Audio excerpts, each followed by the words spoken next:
SP आरती की जिले में नई पोस्टिंग हुई थी। एक दिन एक बुजुर्ग मां और उसकी जवान बेटी उनके दफ्तर पहुंची। चेहरों पर डर, आंखों में आंसू। उन्होंने कहा, मैडम, गांव के जमींदार ने हमारे साथ बदसलूकी की। हम थाने गए पर हमारी एफआईआर तक नहीं लिखी गई। उल्टा जमींदार थाने में आकर हमें धमकाता रहा। पुलिस वालों ने तो जैसे उसे सर आंखों पर बैठा रखा हो। एसपी साहिबा ने इस पर एक्शन लेने का सोचा और खुद सादे कपड़ों में उसी बूढ़ी मां के साथ थाने पहुंची। उन्होंने जाकर कहा, मेरी मां की एफआईआर क्यों नहीं लिखी? अभी दर्ज करो, नहीं तो ऊपर तक शिकायत जाएगी।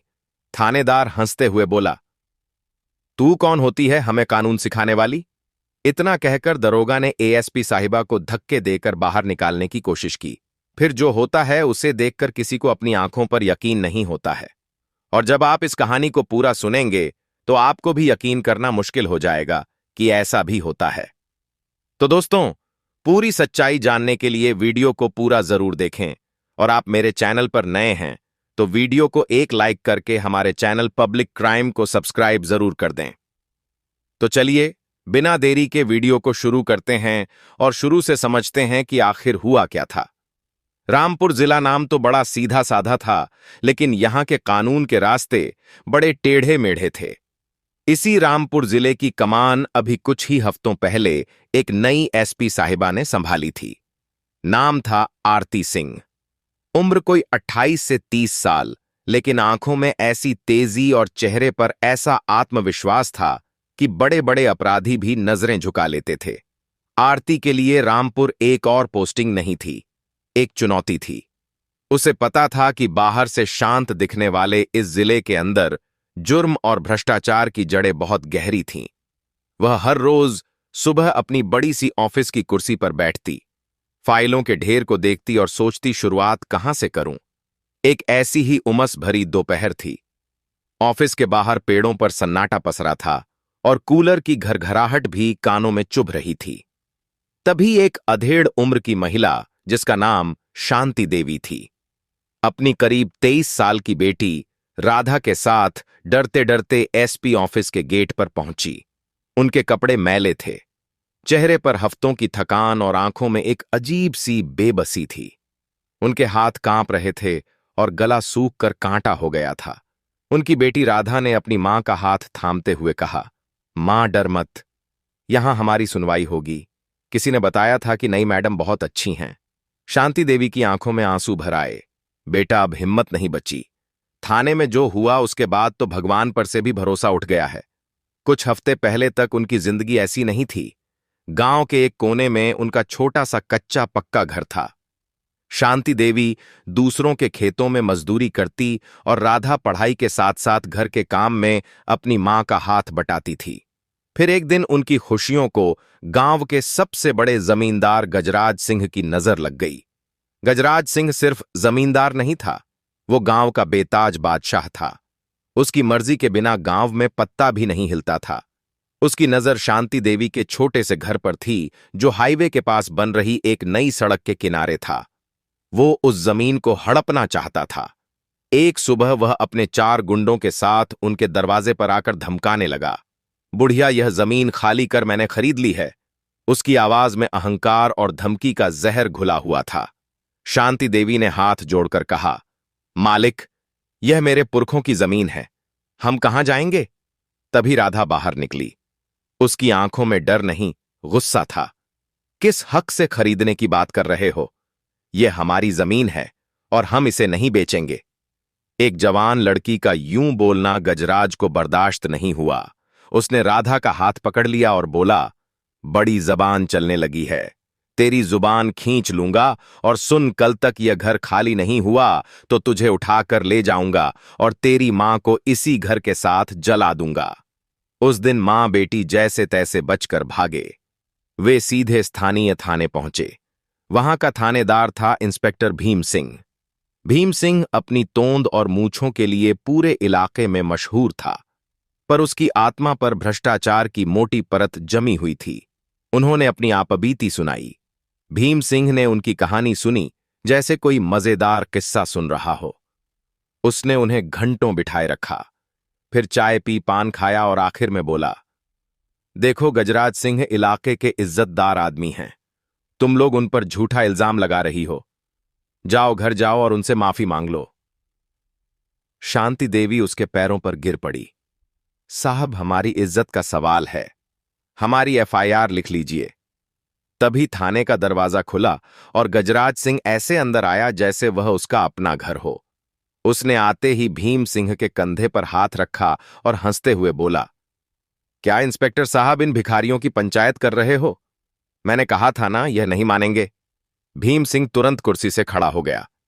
अरे मालिक, आप आइए, बैठिए। मैं तो बस इन्हें ही समझा रहा था कि आपकी शान में गुस्ताखी ना करें। उस दिन थाने में उनकी एफआईआर नहीं लिखी गई, उल्टे उन्हें ही धमकाकर भगा दिया गया। उस दिन के बाद से उनका जीना मुश्किल हो गया था। गजराज के गुंडे रोज दरवाजे पर आकर धमकियां देते। गांव वालों ने भी डर के मारे उनसे बात करना बंद कर दिया था।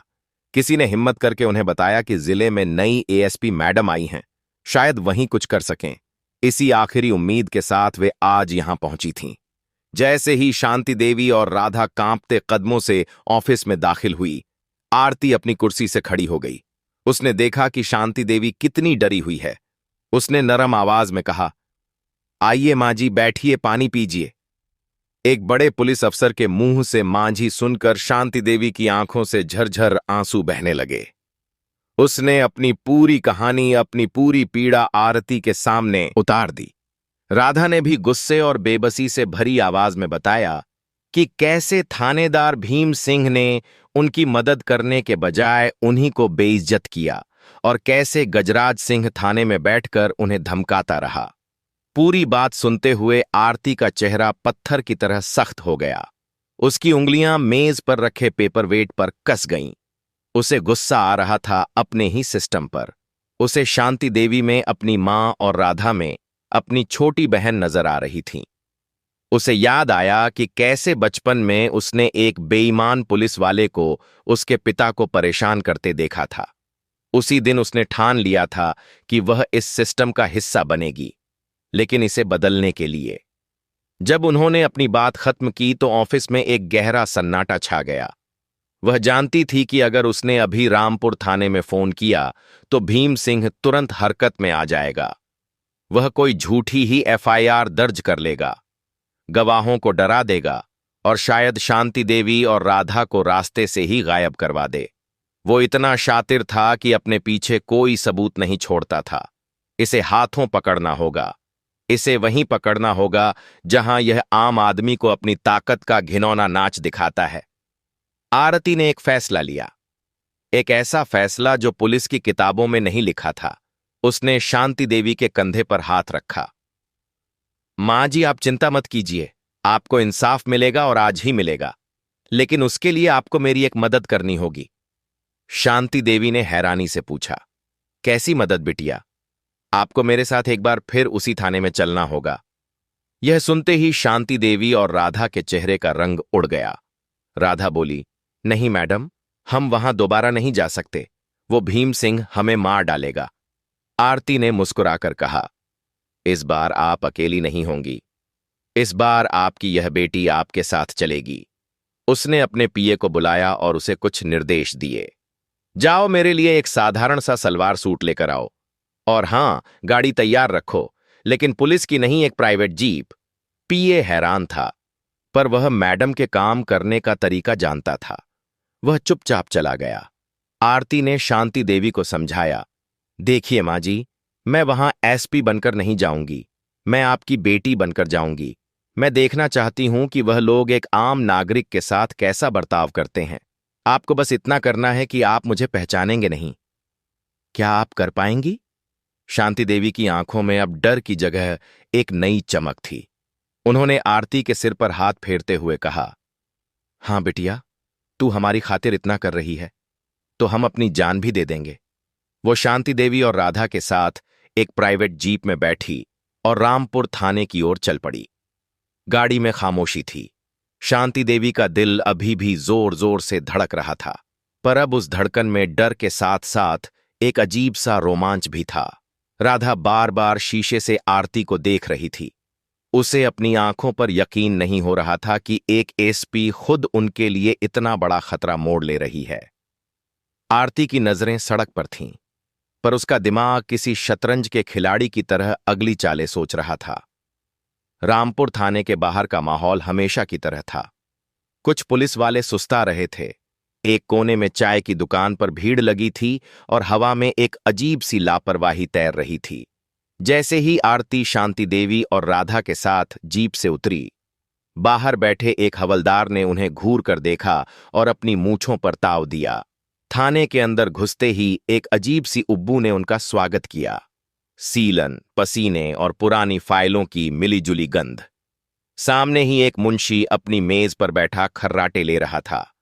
आरती ने खांसकर उसका ध्यान अपनी ओर खींचा। मुंशी ने बड़ी मुश्किल से आंखें खोलीं और उन्हें ऊपर से नीचे तक ऐसे देखा जैसे वे कोई कीड़े मकोड़े हों। क्या काम है? उसकी आवाज में रूखापन था। आरती ने बड़ी शांति से कहा, है रिपोर्ट लिखवानी है। इंस्पेक्टर साहब कहाँ हैं? मुंशी ने पान की पीक थूकते हुए कहा, इंस्पेक्टर साहब बिजी हैं, कल आना। शांति देवी का डर फिर से उभरने लगा। वह पीछे हटने ही वाली थी कि आरती ने उसका हाथ पकड़ लिया। आरती ने अपनी आवाज थोड़ी ऊंची की, हमें आज ही रिपोर्ट लिखवानी है और अभी लिखवानी है। बुलाइए अपने इंस्पेक्टर साहब को। उसकी आवाज में जो दृढ़ता थी उसे मुंशी थोड़ा चौंका। उसने अंदर की तरफ आवाज लगाई, अरे कोई है? देखो यह कौन चिल्ला रहा है? अंदर के कमरे से इंस्पेक्टर भीम सिंह बाहर निकला। उसके मुंह में पान भरा हुआ था और शर्ट के ऊपर के 2 बटन खुले थे। उसने पहले तो आरती को देखा, फिर उसकी नजर शांति देवी पर पड़ी और उसके चेहरे पर एक घिनौनी मुस्कान फैल गई। अरे ओ बुढ़िया, तू फिर आ गई। मैंने मना किया था ना कि दोबारा यहां अपनी शक्ल मत दिखाना। दिमाग खराब है क्या तेरा? शांति देवी डर के मारे आरती के पीछे छिप गई। अब आरती सामने आई। उसकी आंखों में एक अजीब सी आग थी। इंस्पेक्टर साहब, आपने इनकी एफआईआर क्यों नहीं लिखी? भीम सिंह ढाका मारकर हंसा। थाने में मौजूद बाकी पुलिस वाले भी हंसने लगे। तू कौन होती है मुझसे? यह पूछने वाली इसकी नई नई वकील बनी है क्या? शक्ल देखी है अपनी बड़ी आई कानून सिखाने वाली। आरती ने शांत रहते हुए कहा, मैं भी हूं एक नागरिक हूं और आप एक पब्लिक सर्वेंट हैं। आपका फर्ज है हमारी शिकायत सुनना। आप इनकी एफआईआर अभी दर्ज कीजिए, वरना इसकी शिकायत ऊपर तक जाएगी, ऊपर तक जाएगी। भीम सिंह अब गुस्से में आ गया था। उसका अहंकार चोट खा चुका था। तू मुझे धमकी देगी? तेरी यह हिम्मत? तुझे पता है मैं कौन हूं? अभी तुझे ऐसी जगह बंद करूंगा कि सारी हेकड़ी निकल जाएगी। वो आगे बढ़ा और उसने आरती का हाथ पकड़कर उसे बाहर की ओर धकेलने की कोशिश की। चल निकल यहां से, दफा हो जा। और तू बुढ़िया, अगर कल सुबह तक गांव खाली नहीं किया तो गजराज भाई जो कह रहे थे वहीं होगा। यह उसकी सबसे बड़ी गलती थी। जिस पल भीम सिंह ने आरती का हाथ पकड़ा, थाने की हवा जैसे जम सी गई। आरती ने एक झटके से अपना हाथ छुड़ाया। उसकी आंखों में अब वह बनावटी डर नहीं, बल्कि एक शेरनी वाला गुस्सा था। एक ऐसा गुस्सा जो सब कुछ जलाकर राख कर सकता था। उसने अपनी शांत लेकिन गरजती हुई आवाज में कहा, जो पूरे थाने में गूंज गई, हिम्मत तो देखो, तुम्हारी इंस्पेक्टर एक औरत पर हाथ उठाते हो। उसने अपने पर्स से अपना आईडी कार्ड निकाला, उसे भीम सिंह की आंखों के ठीक सामने खोल दिया। कार्ड पर अशोक स्तंभ चमक रहा था और नीचे मोटे अक्षरों में लिखा था, Aarti Singh, superintendent of police, SP, जिला रामपुर। भीम सिंह की आंखें फटी की फटी रह गईं। उसके हाथ से पान की डिब्बी छूटकर जमीन पर गिर गई। एक पल के लिए उसे लगा कि वह कोई सपना देख रहा है। उसके कानों में आरती की आवाज हथौड़े की तरह पड़ी, नाम है आरती सिंह, इस जिले की नई एसपी। अब बताओ, ऐसे मिलता है यहां की जनता को इंसाफ? पूरे थाने में मौत जैसा सन्नाटा छा गया। जो पुलिस वाले अभी हंस रहे थे, उनके चेहरे सफेद पड़ गए थे। मुंशी अपनी कुर्सी के नीचे घुसने की कोशिश कर रहा था। चाय वाला डर कर केतली छोड़ आकर भाग खड़ा हुआ और इंस्पेक्टर भीम सिंह उसके पैरों के नीचे से जैसे जमीन खिसक गई थी। जिस जुबान से वह अभी जहर उगल रहा था, वह अब तालू से चिपक गई थी। उसका शरीर कांपने लगा। माथे पर पसीने की नदियां बहने लगीं और धड़ाम की आवाज के साथ वह आरती के पैरों पर गिर पड़ा। मैडम, गलती हो गई मैडम, माफ कर दीजिए, मुझे नहीं पता था। वो गिड़गिड़ा रहा था। आरती ने नफरत से उसकी ओर देखा। जब मैं एक आम औरत थी तब तुम्हें कानून याद नहीं आया, तब तुम्हें मेरी इज्जत का ख्याल नहीं आया। उठो। एक पुलिस वाले का पैरों पर गिरना इस वर्दी की तौहीन है और तुमने तो इसे पहले ही अपने कारनामों से बहुत बदनाम कर दिया है। आरती सिंह अब पूरी तरह से अपने एसपी के अवतार में आ चुकी थी। उसकी आवाज में वह अधिकार था जो सिस्टम को हिला सकता था। उसने कांपते हुए मुंशी की तरफ उंगली उठाई। सस्पेंशन ऑर्डर टाइप करो। इंस्पेक्टर भीम सिंह तत्काल प्रभाव से सस्पेंड किए जाते हैं। फिर उसने बाकी पुलिस वालों की तरफ देखा जो दीवार से चिपक कर खड़े थे, और तुम सब जो यहां खड़े तमाशा देख रहे थे। तुम सब के सब लाइन हाजिर। आज से तुम लोगों की ड्यूटी पुलिस लाइन के ग्राउंड में घास छीलने की है। वहीं तुम सीखोगे कि अनुशासन क्या होता है। किसी की हिम्मत नहीं हुई कि एक शब्द भी बोल सके। इसके बाद आरती बढ़ी और शांति देवी और राधा की तरफ देखा। उसके चेहरे के सख्त भाव एकदम से नरम पड़ गए। आंखों में वही ममता लौट आई। आइए मां जी। उसने शांति देवी का हाथ पकड़कर कहा। अकी रिपोर्ट लिखी जाएगी। वह खुद भीम सिंह की बड़ी सी कुर्सी पर जाकर बैठ गई। उसने अपने हाथ से उस कुर्सी की धूल झाड़ दी, जैसे उस पर लगे भ्रष्टाचार के दाग साफ कर रही हो। उसने शांति देवी को अपने सामने वाली कुर्सी पर बिठाया और राधा को उनके पास खड़ा किया। लीजिए मां जी, पानी पीजिए। उसने खुद उन्हें पानी का गिलास दिया। शांति देवी और राधा के लिए यह किसी सपने जैसा था। जिस कुर्सी पर बैठकर एक शैतान उनका अपमान कर रहा था, आज उसी कुर्सी पर एक देवी बैठकर उन्हें इंसाफ दे रही थी। आरती ने खुद अपने हाथ से उनकी एफआईआर लिखी। एक एक शब्द, एक एक डिटेल। उसने सिर्फ गजराज सिंह पर ही नहीं बल्कि इंस्पेक्टर भीम सिंह पर भी ड्यूटी में लापरवाही, एक महिला के साथ बदसलूकी और अपराधी को संरक्षण देने का मामला दर्ज किया। एफआईआर लिखने के बाद उसने वायरलेस सेट उठाया। उसकी आवाज पूरे डिस्ट्रिक्ट कंट्रोल रूम में गूंजी। कंट्रोल, यह एसपी रामपुर बोल रही है। एक टीम तुरंत तैयार करो। गांव के जमींदार गजराज सिंह को अरेस्ट करना है। मैं चाहती हूं कि अगले 1 घंटे में वह मेरी हिरासत में हो। कोई भी बहाना नहीं चलेगा। Over and out. पूरे पुलिस महकमे में हड़कंप मच गया। उस शाम जब सूरज ढल रहा था, गजराज सिंह अपने आलीशान घर में शराब पी रहा था और भीम सिंह को फोन लगाकर गालियां दे रहा था कि वह 2 कौड़ी की औरतों को संभाल नहीं सका। तभी पुलिस की 3 जीपें एक साथ उसके गेट को तोड़ती हुई अंदर घुसीं। गजराज को लगा कि यह उसका स्वागत करने आए हैं, लेकिन जब एक नए इंस्पेक्टर ने उसे हथकड़ी दिखाई तो उसकी सारी हेकड़ी हवा हो गई। तुम्हारी हिम्मत कैसे हुई? तुम जानते नहीं मैं कौन हूं। मैं अभी एसपी साहब को फोन करता हूं। इंस्पेक्टर ने मुस्कुराकर कहा। यह आर्डर एसपी साहिबा का ही है। गजराज सिंह, अब चलिए। हवालात आपकी प्रतीक्षा कर रही है। उस रात शांति देवी और राधा सालों बाद अपने घर में चैन की नींद सोई। उनके दरवाजे पर अब गुंडों का नहीं बल्कि पुलिस का पहरा था, जो उनकी सुरक्षा के लिए लगाया गया था। उधर एसपी ऑफिस में रात के 1 बजे भी लाइट जल रही थी। आरती अपनी खिड़की से शहर की बत्तियों को देख रही थी। वो थक चुकी थी, लेकिन उसके दिल में एक अजीब सा सुकून था। आज उसने सिर्फ एक केस नहीं सुलझाया था, उसने रामपुर की हवाओं में एक संदेश भेजा था कि अब यहां कुछ भी पहले जैसा नहीं रहेगा। अब यहां वर्दी का मतलब डराना नहीं बचाना होगा। अब यहां इंसाफ मिलेगा, चाहे उसके लिए सिस्टम से ही क्यों ना लड़ना पड़े। कहानी यहां खत्म हो जाती है, लेकिन एक सवाल पीछे छोड़ दी जाती है। क्या एएसपी आरती सिंह ने जो किया वह सही था? क्या एक सीनियर अफसर का यूं अपनी पहचान छिपाकर बिना प्रक्रिया के एक थाने पर छापा मारना सही था?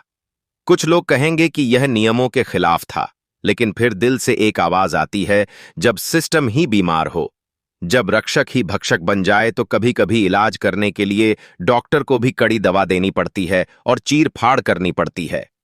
आरती ने वही किया। उसने वह किया जो इंसाफ की मांग थी, जो मानवता की मांग थी। तो हां, उसने जो किया वह 100% सही किया। एसपी आरती सिंह की रामपुर थाने वाली कार्रवाई की खबर आग की तरह पूरे जिले में और फिर पूरे राज्य में फैल गई थी। आम जनता के लिए आरती एक मसीहा बन गई थी। लोग चौराहों पर, चाय की दुकान पर और घरों में बस उसी की बहादुरी के किस्से सुना रहे थे। शांति देवी और राधा जैसी न जाने कितनी दबी सहमी आवाजों को एक नई उम्मीद मिल गई थी। लेकिन जब एक दिया जलता है तो अंधेरे को सबसे ज्यादा तकलीफ होती है। रामपुर का अंधेरा सिर्फ जमींदार गजराज सिंह या इंस्पेक्टर भीम सिंह तक सीमित नहीं था। इस अंधेरे की जड़ें बहुत ऊपर तक लखनऊ की सत्ता के गलियारों तक फैली हुई थीं। इस पूरे खेल का असली खिलाड़ी था रामपुर का विधायक बलवंत राय। बलवंत राय बाहर से एक सफेद पश नेता था जो मंच पर खड़े होकर गरीबों के हक की बड़ी बड़ी बातें करता था, लेकिन पर्दे के पीछे वह एक बहुत बड़ा अपराधी था। गजराज सिंह जैसे लोग उसके लिए जमीनें हड़पते थे, चुनाव में बूथ कैप्चरिंग करते थे और उसके काले धंधों को संभालते थे। इंस्पेक्टर भीम सिंह जैसे पुलिस वाले यह सुनिश्चित करते थे कि कानून की नजर कभी बलवंत राय तक न पहुंचे। गजराज और भीम सिंह की गिरफ्तारी बलवंत राय के साम्राज्य पर पहला बड़ा हमला था। उसे अपनी कुर्सी हिलती हुई महसूस हो रही थी। वह जानता था कि अगर एसपी आरती सिंह कुछ और दिन रामपुर में टिक गई तो उसकी सारी फाइलें खुल जाएंगी। उसने फैसला किया कि इस कांटे को रास्ते से हटाना ही पड़ेगा। एक रात बलवंत राय ने अपने फार्म हाउस पर एक मीटिंग बुलाई। वहां भीम सिंह के कुछ वफादार, सस्पेंड हुए पुलिस वाले और गजराज के गुंडे मौजूद थे। बलवंत राय ने अपनी महंगी सिगार का कश खींचते हुए कहा, एक लड़की ने तुम सबकी मर्दानगी पर पानी फेर दिया और तुम लोग कुछ नहीं कर सके। एक हवलदार डरते डरते बोला, नेताजी, वह एसपी है, हम क्या करते? बलवंत राय हंसा, एसपी है, भगवान नहीं। उसे हटाने का तरीका भी है, बस दिमाग लगाना पड़ेगा। उसे उसी के खेल में फंसाना होगा। एक घिनौनी साजिश तैयार की गई। योजना यह थी कि आरती सिंह की उस गैर कानूनी रेड को ही उसके खिलाफ सबसे बड़ा हथियार बनाया जाए। अगले ही दिन भीम सिंह को सीने में दर्द उठा और उसे शहर के सबसे बड़े प्राइवेट अस्पताल में भर्ती करा दिया गया। अस्पताल का मालिक डॉक्टर वर्मा बलवंत राय का पुराना दोस्त था। उसने लाखों रुपए लेकर भीम सिंह की एक झूठी मेडिकल रिपोर्ट तैयार की, जिसमें दिखाया गया था कि एसपी मैडम की मारपीट की वजह से उसकी 3 पसलियां टूट गई हैं और उसे हार्ट अटैक आया है। इसके साथ ही सस्पेंड हुए सभी पुलिस वालों ने एक हलफनामे पर दस्तखत किए, जिसमें लिखा था कि एसपी आरती सिंह ने नशे की हालत में थाने में घुसकर इंस्पेक्टर भीम सिंह को बुरी तरह पीटा और गालियां दीं। उन्होंने यह भी लिखा कि शांति देवी और राधा को पैसे देकर झूठी कहानी बनाने के लिए मजबूर किया गया था। यह सारा सबूत लेकर बलवंत राय सीधा राजधानी पहुंच गया। उसने अपने राजनीतिक रसूख का इस्तेमाल किया और गृह मंत्रालय में अपने दोस्तों से मुलाकात की। उसने कहानी को ऐसे पेश किया जैसे एक नई नई अनुभवहीन एसपी अपनी ताकत का गलत इस्तेमाल कर रही है और राज्य की छवि खराब कर रही है। मंत्रालय पर दबाव बनाया गया। मीडिया के एक हिस्से को भी खरीद लिया गया, जिन्होंने आरती सिंह के खिलाफ खबरें छापनी शुरू कर दीं। एक एसपी की गुंडागर्दी, वर्दी का घमंड, क्या कानून से ऊपर है पुलिस? सरकार को एक्शन लेने के लिए मजबूर होना पड़ा। मामले की जांच के लिए एक उच्च स्तरीय कमेटी बनाई गई, जिसका अध्यक्ष एक ऐसे डीआईजी को बनाया गया जो बलवंत राय का करीबी माना जाता था। एक सुबह जब आरती अपनी ऑफिस की फाइलों में डूबी हुई थी, तभी डीआईजी साहब की गाड़ी उसके ऑफिस के सामने आकर रुकी। आरती ने उन्हें सैल्यूट किया, लेकिन डीआईजी के चेहरे पर कोई भाव नहीं था। जांच एक नाटक से ज्यादा कुछ नहीं थी। आरती से सवाल पूछे गए, लेकिन उसके जवाबों को नजरअंदाज कर दिया गया। भीम सिंह की झूठी मेडिकल रिपोर्ट और पुलिस वालों के झूठे हलफनामों को सच मान लिया गया। शांति देवी और राधा को भी बुलाया गया। उन्हें डराया, धमकाया गया, लेकिन वे अपनी बात पर अड़ी रहीं। उन्होंने कहा, हमारी मैडम ने हमें इंसाफ दिया है, हम झूठ नहीं बोलेंगे, चाहे हमारी जान ही क्यों ना चली जाए। लेकिन उनकी सच्ची गवाही को दबाव में दिया गया बयान कहकर खारिज कर दिया गया। 3 दिन बाद फैसला आ गया। एसपी आरती सिंह को अपनी शक्तियों का दुरुपयोग करने, अधिकारी के साथ मारपीट करने और अनुशासनहीनता के आरोप में जांच पूरी होने तक तत्काल प्रभाव से सस्पेंड कर दिया गया। वह दिन आरती की जिंदगी का सबसे मुश्किल दिन था। जिस वर्दी को उसने अपनी जान से ज्यादा चाहा था, आज उसी वर्दी को उतार कर रखने का आदेश आया था। उसने अपनी बेल्ट उतारी, अपनी टोपी मेज पर रखी और अपने नाम की प्लेट को हटाया। उसकी आंखों में आंसू नहीं थे, एक ज्वाला थी। वह जानती थी कि यह एक साजिश है और वह इसका पर्दाफाश करके रहेगी। जब वह अपना सामान लेकर अपने क्वार्टर की तरफ जा रही थी तो उसने देखा कि भीम सिंह और उसके साथी थाने के बाहर जश्न मना रहे थे और मिठाइयां बांट रहे थे। गजराज सिंह भी जमानत पर बाहर आ चुका था। अंधेरा एक बार फिर जीतता हुआ दिख रहा था। सस्पेंशन के दिन मुश्किल थे। आरती अब एसपी नहीं थी। उसके पास कोई पावर नहीं थी, कोई टीम नहीं थी। वह अपने छोटे से क्वार्टर में अकेली थी, लेकिन उसने हार नहीं मानी थी। उसकी सबसे बड़ी ताकत बनकर उभरे शांति देवी और राधा। वे दोनों हर रोज उसके लिए खाना लेकर आतीं। वे घंटों उसके पास बैठतीं और उसका हौसला बढ़ाती। राधा कहती, मैडम, आप हिम्मत मत हारना, सच्चाई कभी नहीं हारती। उनका यह निस्वार्थ प्रेम आरती को लड़ने की ताकत देता था। एक और इंसान था जो चुपचाप आरती के साथ खड़ा रहा था। उसका भरोसेमंद कांस्टेबल रामफल जानता था कि मैडम बेकसूर है। वह ड्यूटी के बाद चोरी छिपे आरती से मिलने आता और उसे थाने और जिले में चल रही गतिविधियों की जानकारी देता। वो आरती की आंख और कान बन गया था। इसी दौरान इस कहानी में एक और किरदार की एंट्री हुई। प्रिया शर्मा, एक युवा और निडर पत्रकार। प्रिया एक छोटे से न्यूज कहते हैं पोर्टल के लिए काम करती थी, लेकिन उसके इरादे बड़े थे। वह काफी समय से बलवंत राय और गजराज सिंह के गठज पर एक बड़ी स्टोरी करना चाहती थी। जब उसने आरती सिंह के सस्पेंशन की खबर सुनी तो उसे तुरंत समझ में आ गया कि यह मामला उतना सीधा नहीं है जितना दिख रहा है। प्रिया ने हिम्मत करके आरती से संपर्क किया।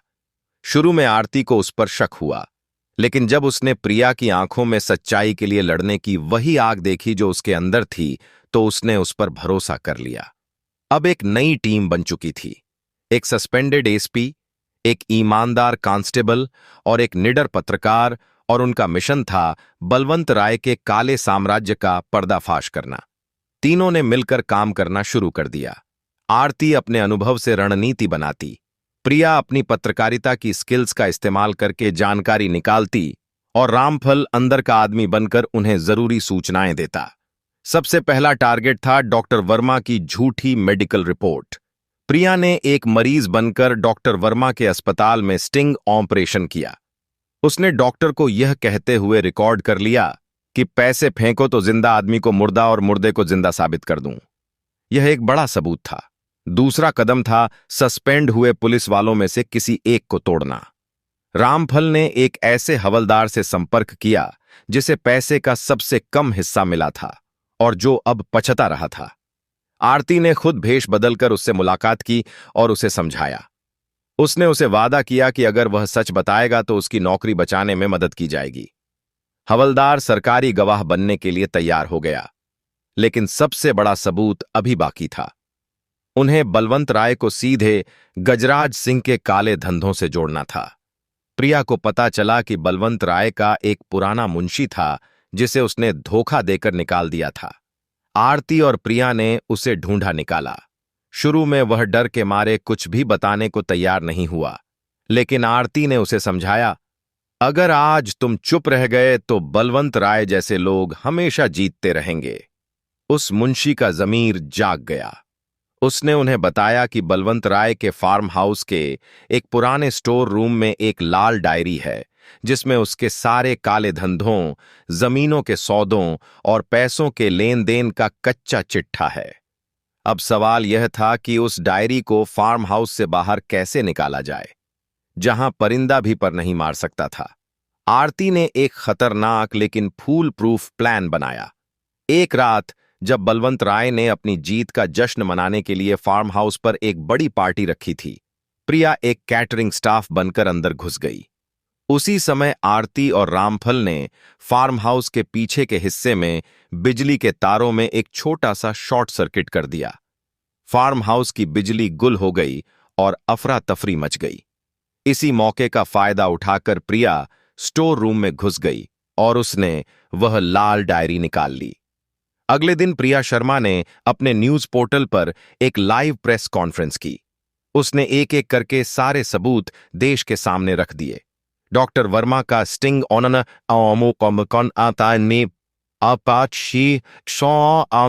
ऑपरेशन, हवलदार का कबूलनामा और आखिर में वो लाल डायरी। पूरे देश में भूचाल आ गया। मीडिया में बलवंत राय की थू-थू होने लगी। विपक्ष ने विधानसभा में हंगामा खड़ा कर दिया। सरकार पर इतना दबाव पड़ा कि उसे तुरंत एक्शन लेना पड़ा। एक नई और ईमानदार जांच कमेटी बैठाई गई। बलवंत राय, गजराज सिंह, भीम सिंह और डॉ वर्मा सबको गिरफ्तार कर लिया गया और एसपी आरती सिंह उन्हें न सिर्फ बाइज्जत बरी किया गया, बल्कि उनके सस्पेंशन को रद्द करके उन्हें दोबारा रामपुर का एसपी नियुक्त किया गया। इस बार पूरे सम्मान के साथ जिस दिन आरती ने दोबारा अपनी वर्दी पहनी, वह दिन रामपुर के इतिहास में दर्ज हो गया। हजारों की संख्या में आम लोग उसके ऑफिस के बाहर इकट्ठा हो गए थे। वे फूल मालाएं लेकर आए थे और एसपी आरती सिंह जिंदाबाद के नारे लगा रहे थे। आरती ने अपनी गाड़ी से उतरकर सबसे पहले शांति देवी और राधा को गले लगाया। उनकी आंखों में खुशी के आंसू थे। आरती सिंह ने माइक हाथ में लिया और कहा, यह जीत मेरी नहीं, आप सबकी है। यह जीत सच्चाई की है और मैं आपसे वादा करती हूं कि जब तक मैं यहां हूं, रामपुर में कोई भी बलवंत राय या गजराज सिंह आम आदमी की आवाज को दबा नहीं पाएगा। उसने अपनी कुर्सी पर बैठकर सबसे पहला ऑर्डर निकाला, रामपुर में भूमाफिया के खिलाफ एक स्पेशल टास्क फोर्स बनाने का। अंधेरा हार चुका था, रोशनी की जीत हुई थी। तो दोस्तों, यह थी हमारी कहानी वर्दी का असली मतलब। यह कहानी हमें सिखाती है कि रास्ता कितना भी मुश्किल क्यों ना हो, अगर इरादे नेक हो और हिम्मत हो तो सच्चाई की जीत जरूर होती है। अगर आपको एसपी आरती सिंह का यह इंसाफ, उसका जज्बा और उसकी लड़ाई पसंद आई हो तो इस कहानी को लाइक जरूर करें और भविष्य में भी ऐसी ही दमदार और प्रेरणादायक कहानियां सुनने के लिए हमारे चैनल पब्लिक क्राइम को सब्सक्राइब करना बिल्कुल ना भूलें। आपका एक लाइक और एक सब्सक्राइब हमें और भी अच्छी कहानियां आप तक पहुंचाने की हिम्मत देता है।